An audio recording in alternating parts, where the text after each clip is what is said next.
Everybody, and welcome to the series, Mind Hacks to Actually Reach Your Goals. This series was designed to be about 8 to 10 minutes a day over the period of time, a few weeks, to literally go through what are the practical steps that we need to take our lives from where we are to where we got to be. Thanks for joining us, and let's get started. Hey, everybody, and welcome to the new series. Over the past year or so, we've been talking a lot about the mind, about achieving goals, greatness. And I thought to myself, maybe we should take some of these ideas and sort of stick them into a little bit more of a structured program. And so over the next few weeks, we're going to do somewhere between 5 to 10-minute short videos and audios to really try to accomplish this idea of how to hack your mind to achieve your goals. We all want to achieve goals in life. We all want to be better. And whenever you're listening to this, whenever it is for you, it's always the time to be better. And I think what happens a lot of times is that the reason why we're not better, or we don't grow as much as we can, is because we don't really know how the system works well enough, right? Once you get greater control over the joystick, the game becomes more fun, right? And if you ever played a sport, you know this, right? Or watch a sport or work. When you know what you're doing, when you know how the systems work, when you're able to swing the bat, when you're able to follow the game, when you're able to understand more how the resources operate, you feel more comfortable and you do more, right? I remember one time I was trying to lose some weight, and I remember I was talking to some people, and they were talking about foods that I thought were super healthy. And they weren't talking to me, they're talking to themselves. And I remember hearing them say, oh, this thing, yeah, this is, tons of carbs, and this has lots of sugar. And I'm thinking, what are you talking about? It's a potato. Isn't that healthy? It's a pineapple. And I didn't know that, I guess potatoes have a lot of starch. And if you have too many of them, you'll put on weight. And pineapples are very sugary. And so I'm sure they're fine in comparison to potato chips and candy. But when you're in the middle of something, you not knowing the impacts of foods onto your diet changes your feeling about being healthy, about losing weight, because you don't know how all the properties work, and you feel super frustrated by not knowing enough in terms of nutrition and trying and trying and trying and not seeing results. And so just me thinking, are you kidding me? Potatoes and pineapples is what he's talking about? But you get the idea. And so what we're going to do right now is we're going to start this process together. And I hope that you enjoy it. And we'll try over the next few episodes to really understand some of the blocks and some of the science and the knowledge behind how to actually achieve your goals. And the more we know how to do that, the more we feel comfortable with our minds and our emotions, and we know how to play a little bit more with a joystick called our life, I think the more we'll be able to set goals, achieve goals, set goals, and achieve goals. All right, so let's jump in, and we'll go with the first episode, and then, we'll do a couple more, and off we go.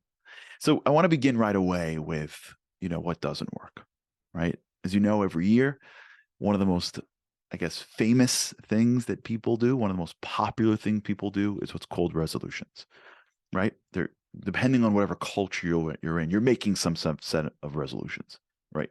New Year's Day in America, or in almost any country that there's a New Year's, usually has people making resolutions, right? 60% of all Americans make resolutions around New Year's time, which is why if you run a gym, you'll see that the gym membership actually goes up around New Year's, because people are coming in and they made a resolution to lose weight. And so they join the gym. Now, by March, that number goes back down, but at least by January, it is what it is, right? Everyone is trying to be better. So January, 1 to 14, everyone's nice to each other. I'm saying, everyone's eating healthy. Everything is great. No one's getting upset. And then somewhere around, mid-January, we're back to normal.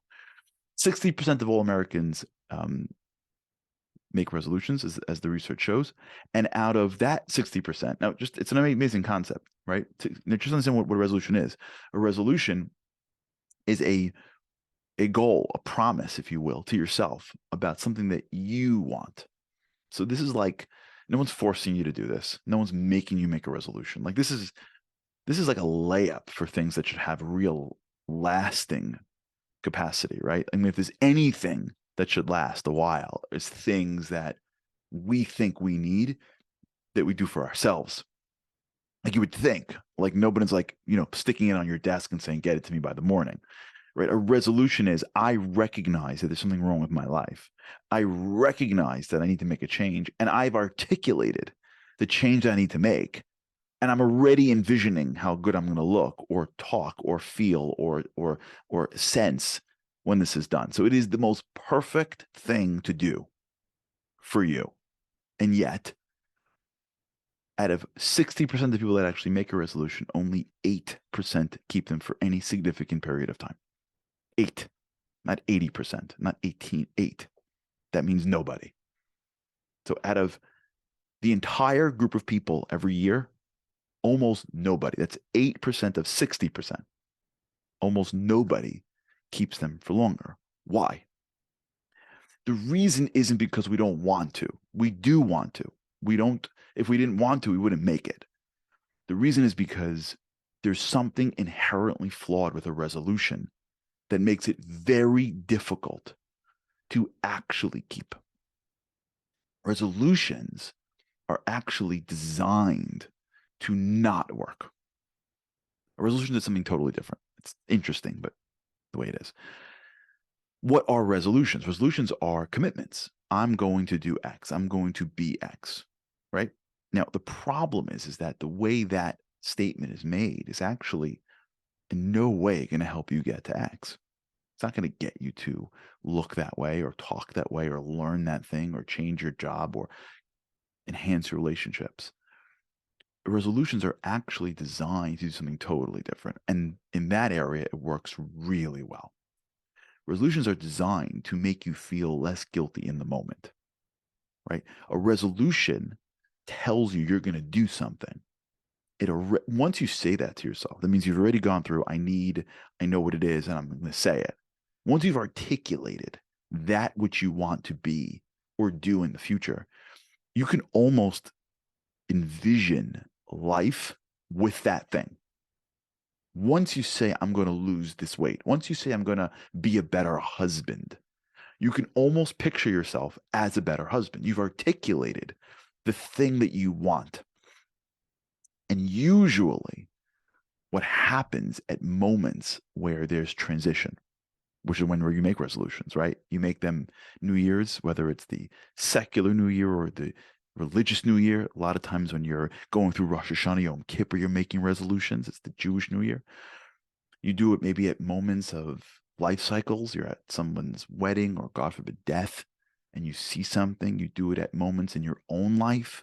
You go through a health challenge, God forbid, or you go through maybe a great moment, and now you have a chance. Whenever you're in a point of renewal, when there's a change, when you can start again, that starting again, the calendar, the year, the career, whatever the thing is, there's a moment where you feel a little inspired. And in that moment, you see, we're going to get a little bit more into this idea, but just for a second, you see what you want to be. Now, what a resolution says, it articulates that. But when you articulate that, you can actually start to see it because your brain could pick up on that which you want. And when you say it, it's almost as if like you have it. And what that does is it makes you feel less guilty about this moment. I'm going to be a better husband. So I don't have to feel guilty about not being a great husband. Like I'm going to lose the weight. So Passover to dessert today, that's for sure. Like I feel bad that I'm not more. So I'm going to say I'll be more and I don't have to feel bad going through Rosh Hashanah Yom Kippur. Like it's the new year. Like I really should have rekindled with that person. I really should have been studying more. I really should have. And I don't want to do it, but my brain's not going to let me know that. I'm in a period of renewal. I'm going to say something like, I'm going to do it. And now what I get from it is I feel less guilty. I'm going to do it. I can almost see it. So resolutions work really well for making you feel less guilty today, but they work really poorly for at any level of change. Now, why is this important for? Because if you're going to actually change, you got to find out what doesn't work. Like if we're going to actually make a difference in one's life, we can't be like faking ourselves anymore. You know, I remember one time, I remember years ago, I was in the law firms, and there was this one associate who, you know, was all talk. I'll never forget. He got nothing done, but he sounded amazing in meetings. He's like, "Yeah, I got this, no problem." Yeah, and he used words that nobody used and syllables that no one understood. And he's like, "Yeah, no, I'm gonna effectuate the transaction in in record time." And he just sounded amazing. He looked amazing. He dressed amazing. He came from the right schools. He got nothing done. And it took me like 3 or 4 iterations of realizing that when I asked him for something, it was not going to get done at any level that I could. And that moment that I looked at him and he said, "I got this," and I said, "No, you don't," enabled me to find someone that could do it and not stick me in the same place, which is relying on this guy when he couldn't deliver for me. You know, guys like this or ladies like this, right? All talk and no action. As soon as you think a resolution works, you rely on them and they don't deliver for you. So you just assume that it's you. And then the next year you make them or you don't. And one day you wake up and you stop making them because you thought that was you. You thought the resolution was fine. It's you that's the problem. So here's the thing. You're not the problem. The resolution's the problem. Making a resolution doesn't work. And so you got to stop relying on it. And you got to stop thinking that it does. And the minute you look at it and go, "Hey, it's not me. It's this thing called the resolution that I did that is just inherently flawed to anything outside making me feel less guilty." Once you realize that it's just talk and it doesn't work, you'll say to yourself, "All right, so then what does work?" We'll talk about that next time. Thank you, everybody, for joining us on the series. I hope you enjoyed it. I hope it helped. I hope it really made a difference in your life. And for those that tagged us on social media and shared it, for those that left a podcast review, for those that shared it with your friends, or shared it on your status, we appreciate it. It means a lot to us that you felt comfortable enough to share this with others, of people that you care about. If you missed a day, make sure to check out the show notes for the link to the entire series. You can join us on the Unlocking Greatness Insider community by going to charlieharari.com/insiders. And we look forward to hearing your feedback on Instagram and on Twitter and YouTube and WhatsApp and everything else. But really, really appreciate your time and attention and look forward to seeing you next time. Thanks again.